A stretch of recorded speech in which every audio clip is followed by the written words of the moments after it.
මට ජගත් මන්ත්‍රීව හම්බෙන්න ඕනේ. ජගත් මන්ත්‍රී ගරු සරුවතුව කතා කරපන්. කවුද උඹට මෙතන ඇතුළට එන්න දුන්නේ? කරුණා කරලා යට එන්න කියලා. ජගත් පොඩ්ඩක් ඉක්මනට එනවද? මේ හදිසියක්. පොඩ්ඩක් ඉන්න වෙලාවක් නෑ. මට එන්නකෝ. හදිසියක්.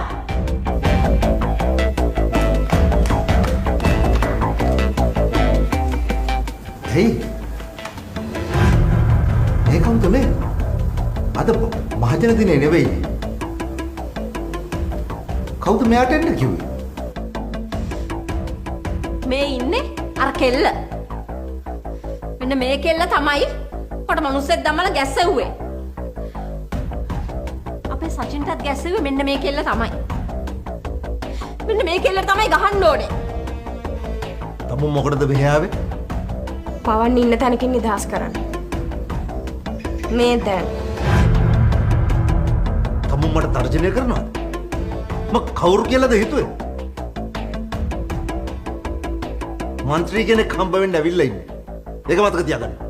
මට කාවත් වැඩක් නැහැ. මං අහන දෙයට උත්තර දෙනවා. පවන්කෝ.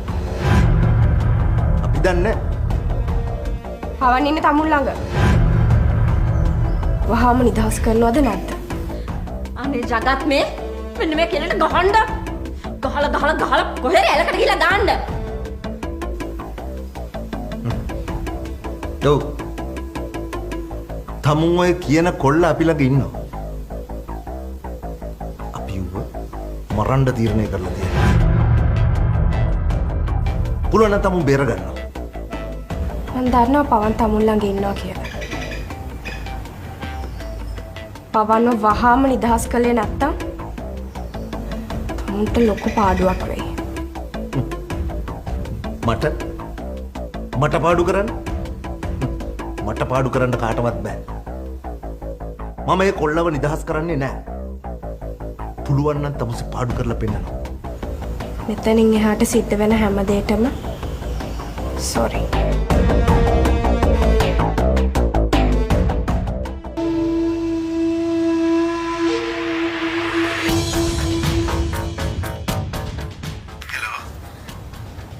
Hello Pali uncle. මං සින්දු. කියන්නද?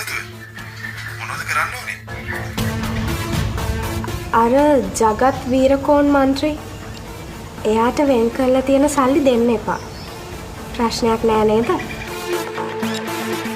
මා කියනවා මට ප්‍රශ්නයක් නෑ. මං දැම්ම කොල්ලක් දෙන්න.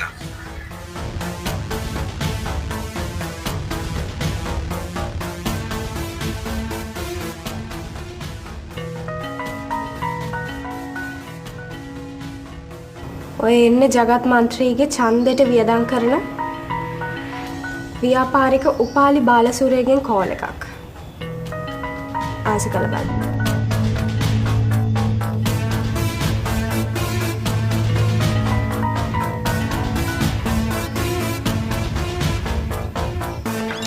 හෙලෝ.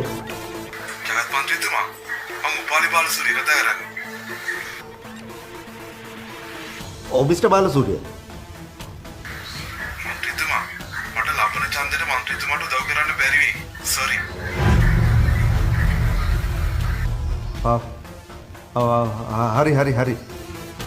හරි. ජගත් මන්ත්‍රී වගේ වෙහිකල් ෆිනෑන්ස් එකේ වාරික 8ක් ඇරියස්. වාහනේ ෆිනෑන්ස් එකෙන් හවසට අරන් යනවට කැමතිද? නැත්තම් වාහනේ දිගටම ගෙදර තියාගන්න කැමතිද? නැත්තම් පවන්ව නිදහස් කරන්න කැමතිද?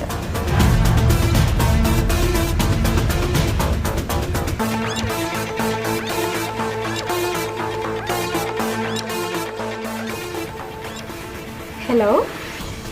SK ෆිනෑන්ස් එකේ චෙයාමන් මිස්ටර් දල්පදාතුද? ඔව් කතා කරනවා. කවුද මේ? ඔය අදත් රැවටුණානේ. මං සින්දු. හොර කෙල්ල. කියන්න දුව කොහමද? නෑ අංකල් මම මේ අංකල් මතක් වෙලා ගත්තේ.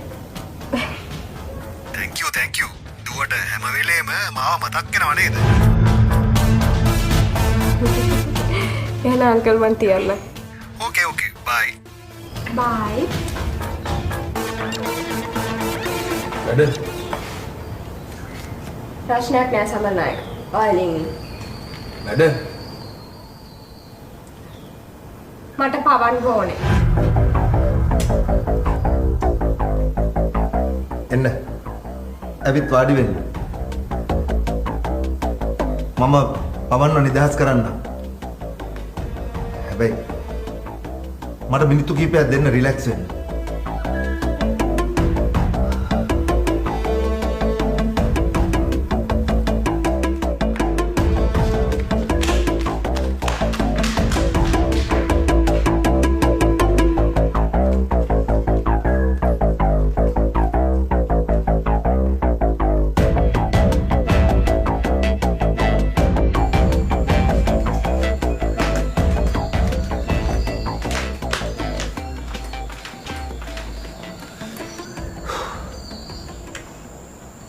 ජගත් මේ කෙල්ලට මාර බලයක් නේ තියෙන්නේ.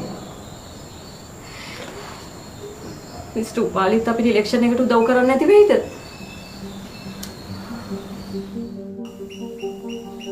බොහොම අමාරුවෙන් නදීෂා වාහනේ බේරගත්තේ. තා පොඩ්ඩෙන් හවසනකොට ඒකත් අරන් යනවා.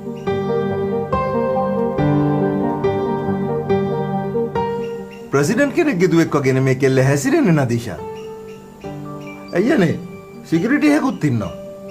ওই මනුස්සයා තමයි ওই කෙල්ලට මං අතිස්සුවා කියලා මගේ ඇඟට ආවේ.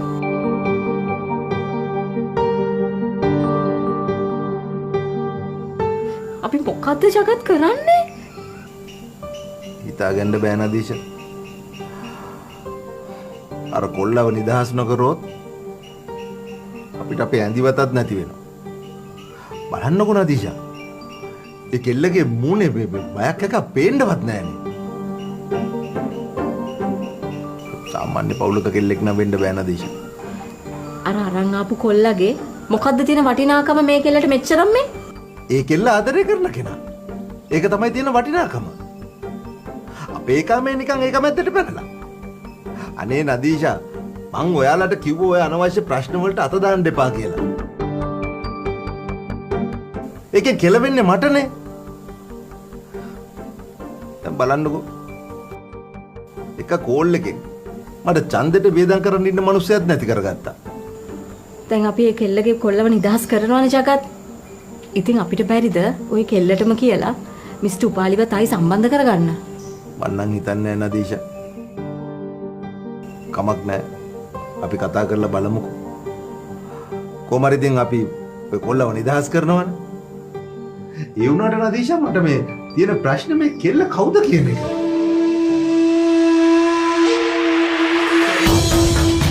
මිනිස්සු උඩින් පෙන්නනට වැඩිය ලොකු දෙයක් යටින් හංගගෙන ඉන්නවා.